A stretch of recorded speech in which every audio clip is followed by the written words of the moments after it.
Hi, super loved one. Welcome back to another healing session. I'm recording this session for the first week of June 2020.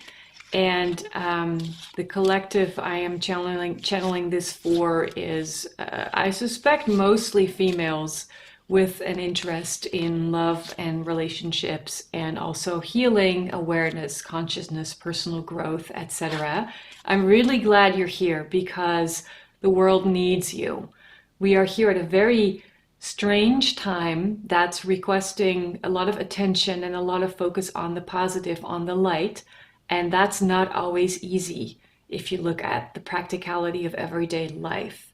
So if you feel unstable sometimes, a bit fearful, uncomfortable, but you don't really know why, know that's perfectly normal and okay.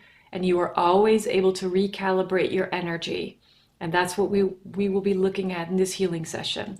So what I'm going to do is I'm going to start with drawing a theme card or two for the blocks that we might be experiencing that can cause us to feel out of balance, out of sorts, out of wits.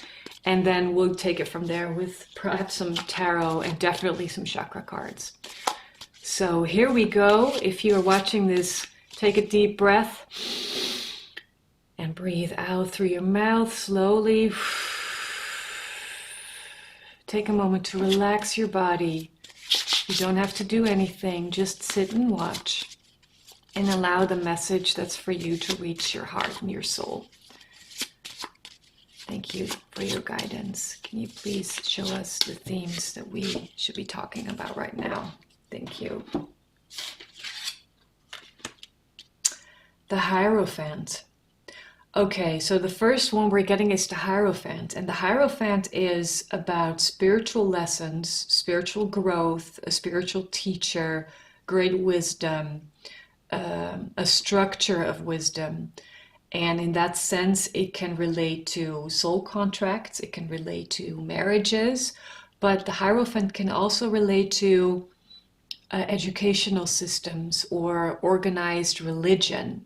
So bigger structures than just our relationship with one specific person or idea.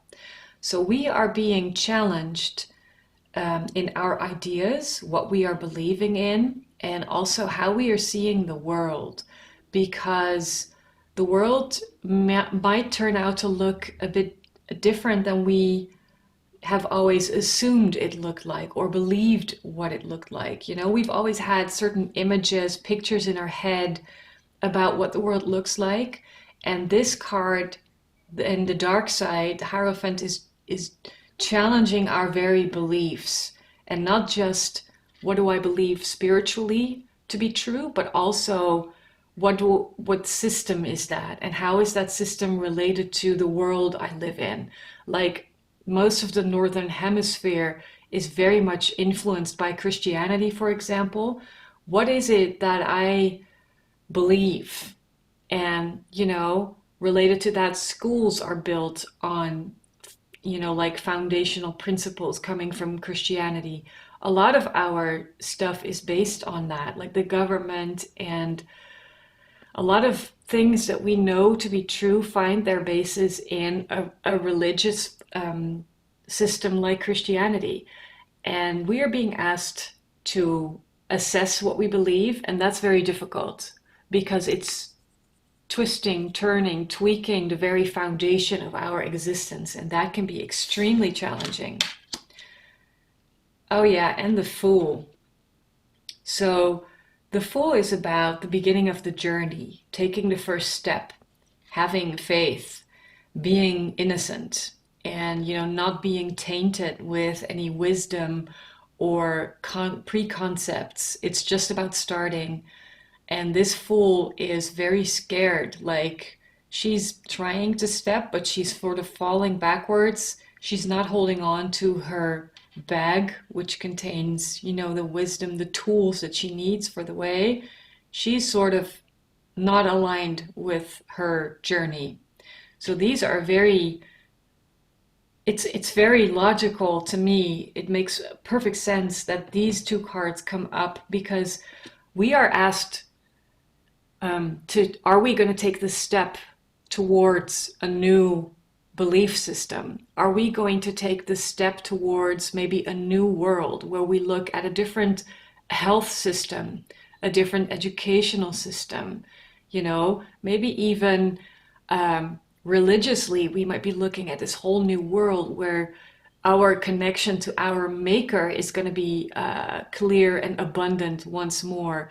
Like all the alternative healing that has been pushed aside as not valuable might be repositioned and be put in the spotlight, up front and center.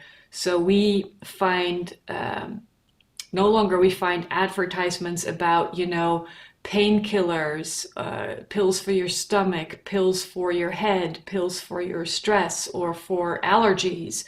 But we find commercials that talk about balancing your energetic field.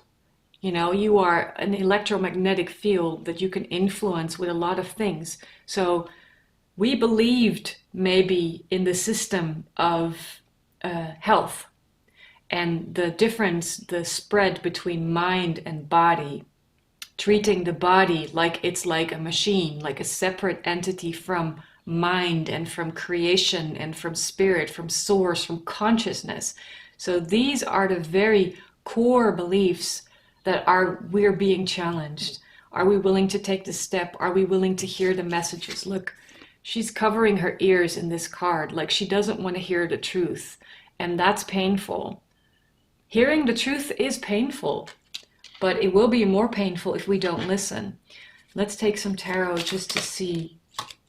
Yeah, Four of Wands, our entire stability, what we perceive to be stable before, is being challenged. What else? What else would you like to talk about? The Hanged Man. Yeah, that's a challenge because we are upside down, and for some people we are in limbo. Like we don't know where we're going, we don't know what's going on, we feel something's off, but we might not be able to put our finger on it. And what's interesting about this Hanged Man card, this is a card about feeling a victim sometimes. This is a card about having to be patient or things being stuck for a while, like things aren't moving. And in this particular card deck, the guy who's hanging upside down is being held by a snake. And we might be afraid of the snake.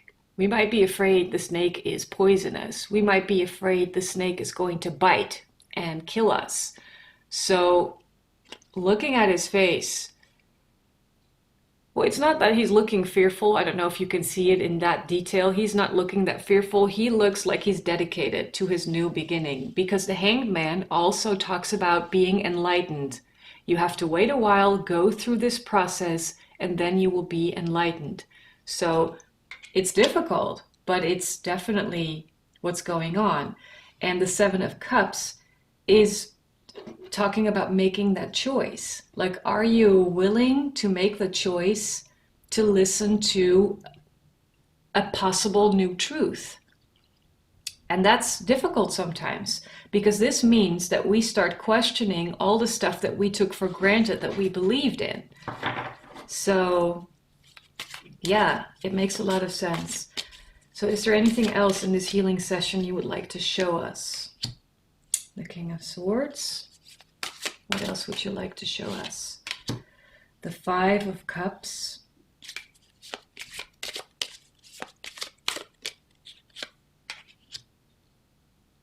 Two sevens. Seven of Cups, the Seven of Swords.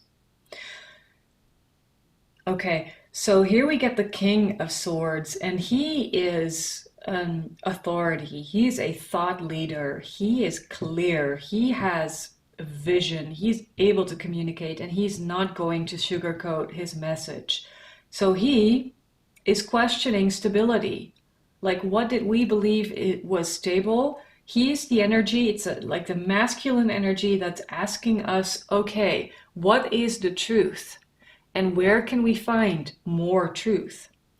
We have the Five of Cups, and that's talking about loss, like emotional loss.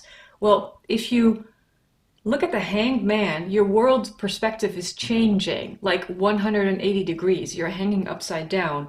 And if you gain a new perspective, like he does, because he is reaching some sort of enlightenment, like a next phase in his journey, you might have to say goodbye to some things that you believed in, and that can be painful.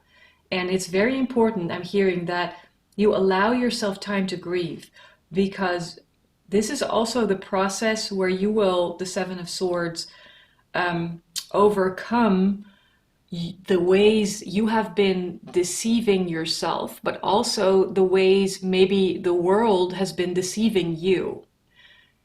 And the world has had a certain way of presenting itself, and it's not actually the world. It's like the large structures in the world, like religion, economical influences, big companies, like the money, the banking system, the health system, the schooling system. You know, you have the media, you have received a continuous stream of input that helped you shape your worldview, but that worldview may not have always been that honest.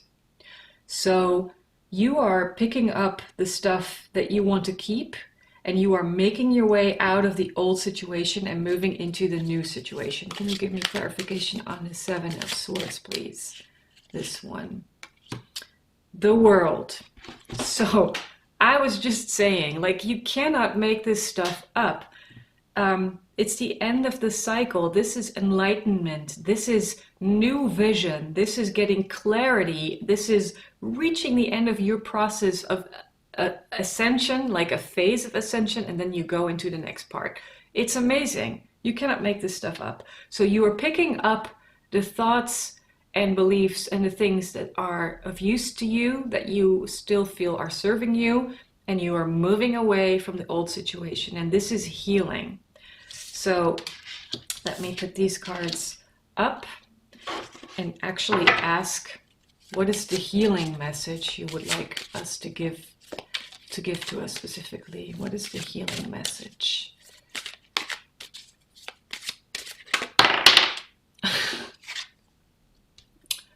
The Four of Cups. This is a very strong healing message to me, because we are mourning the loss of something. It's not even mourning the loss. Like, we are in a situation, we have been in a situation where we've had all these options, but they were just not fulfilling to us. And all this time there has been this cup that was offered to us, and we did not see it. We were focused on, well, maybe nothing. Maybe we felt bored. Maybe we felt a bit sad. Maybe we felt a bit dissatisfied somehow without really knowing why we were feeling dissatisfied. And the Three of Cups are here. They are here, and they are upright. So 3 cups are right here for us to drink from, to look into, to take the wisdom, take the emotion, but we didn't do it. And the 4th one is here. We haven't seen it yet. So this is where we are healing. We're taking the 4th cup and start feeling more and more fulfilled again. What else? What else healing? What other healing message, I'm sorry, is there for us? The 9 of Cups. Wow, the wishes fulfillment card and the 6 of Swords. Yeah. So there is great potential for us to feel a lot more happy and fulfilled emotionally if we open up to the possibility that there is cups that we are being handed. And your cup might be different from everyone else's cup. Like, you might hear part of a conversation, you might read a newspaper article online, or you might read a book. Someone might say something to you, you might hear a song. Your specific cup that helps you review everything that you believe to be true is for you individually, and you will know it. And if you accept it, you will start feeling more fulfilled, because you'll be like, hey, that's amazing. There's other ways to look at the world. There's other ways to see this. We can really open up to the light. And the 6 of Swords is telling us the healing process is moving out of the murky waters, the emotional waters, the high waters that were difficult to navigate, into calmer, smoother waters. So we are moving, we're in transition, and that's part of the healing. Beautiful. I want to take a look at the chakra cards.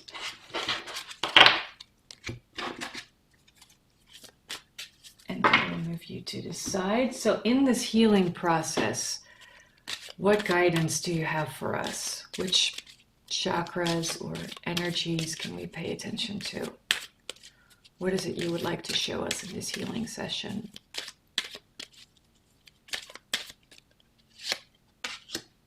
Home.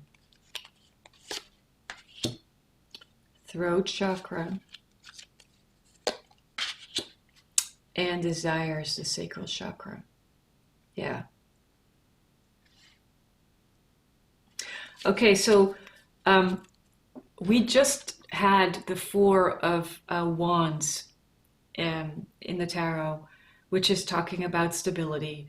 And here we have another four, which is talking about home, shelter, safety, nurturing, and warmth. So different messages, take them as they resonate, but it's important for you to take care of your home so you feel at home.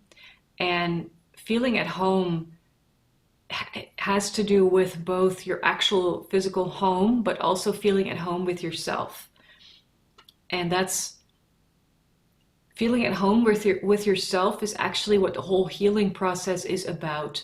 But if you find it difficult to connect to yourself, or to sit down and to meditate, or to find your individual cup that will help you bring about your healing, the advice is to pay attention to your home. And you can, open doors and windows, vacuum clean, buy some flowers, do your laundry, like let fresh energy and air in, and it will help you feel more stable. And the throat chakra is about expressing who you are, but also your creative center. Like it's the expression of your creative center, because your creation originates in your sacral chakra, the second chakra, but this is about the expression of your creativity. So it's very important that you find a way to express yourself. And that can be challenging. To be able to do that, you're being asked to connect to your sacral chakra and feel your desires. Like, what are your goals, your passion, your craving, your fulfillment? And in a world that's changing so much, this is like a new question you can ask yourself. Like, this is a new invitation to look at yourself and maybe your old goals and realize, hey, maybe these are old and maybe there's something new that I would like to do. Or I want to pick up my old goal and dust it off and put it into this whole new creative perspective. So that's beautiful. And chakra wise, if that's even a word, this healing session is about your first chakra, your root chakra, your sacral chakra, which is right above the root chakra, and your fifth chakra, which is your throat.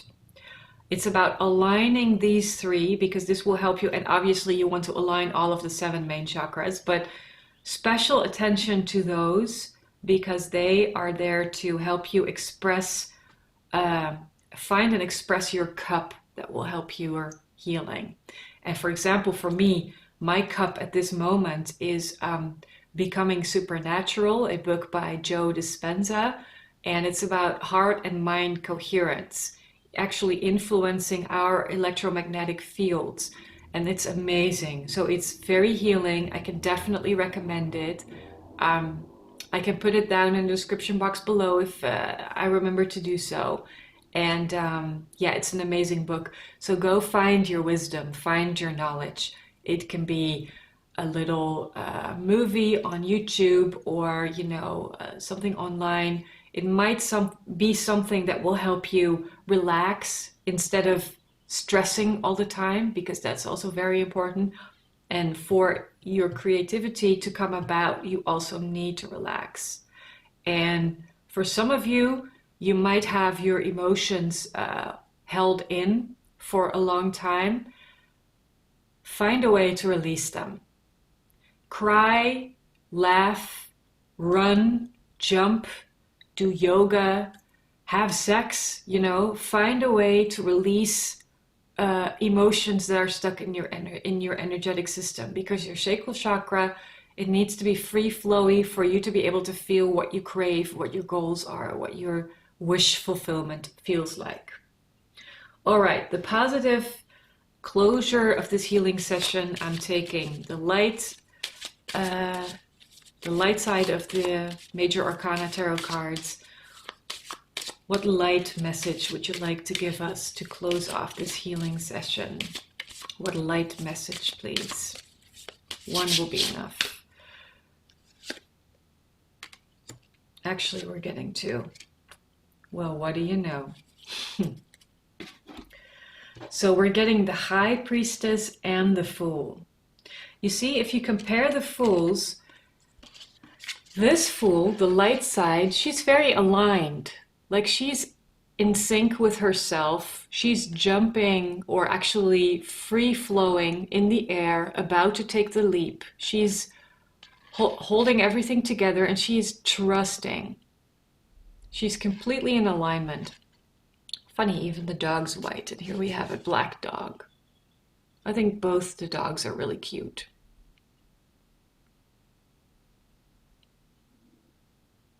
Yeah, so this is positive. If you are able to sort of harness your spiritual energy, your creative energy, by aligning throat, sacral, and root chakra, you will be finding it a lot easier to have faith in the process we're in the healing of the world, which is happening as we speak.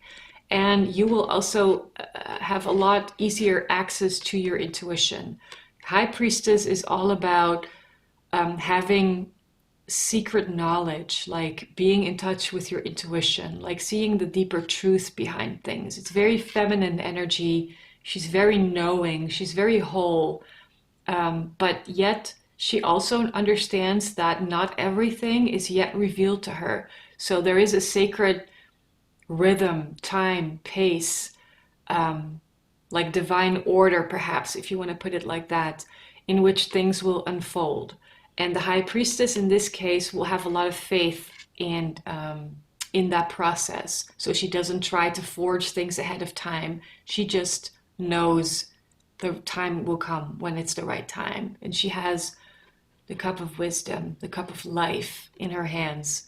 So life, cup, water, it's very blue. So it's a lot about creative expression. And I believe I said that a couple of sessions ago. And I really think it's important that, especially in this time where we might feel very restricted because of rules and regulations and working at home most of the time, that it's important to flow your creative energy. That's very important. All right, let's grab two cards. One Moonology card. What message do you have for us to close this healing session?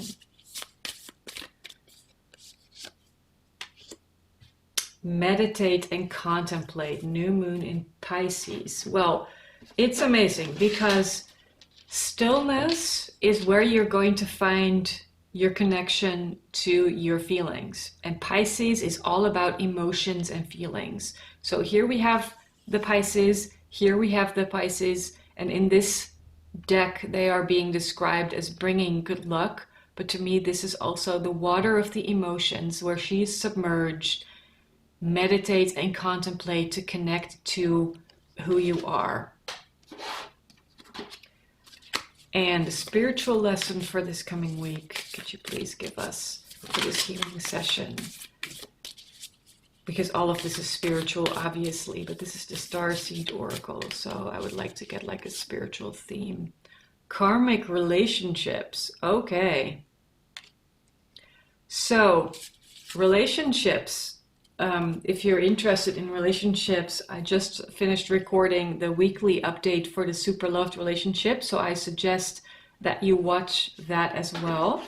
But this is very interesting because obviously the sacral chakra is all about our emotional connection to other people, and the sacral chakra is also very strongly connected to the heart chakra.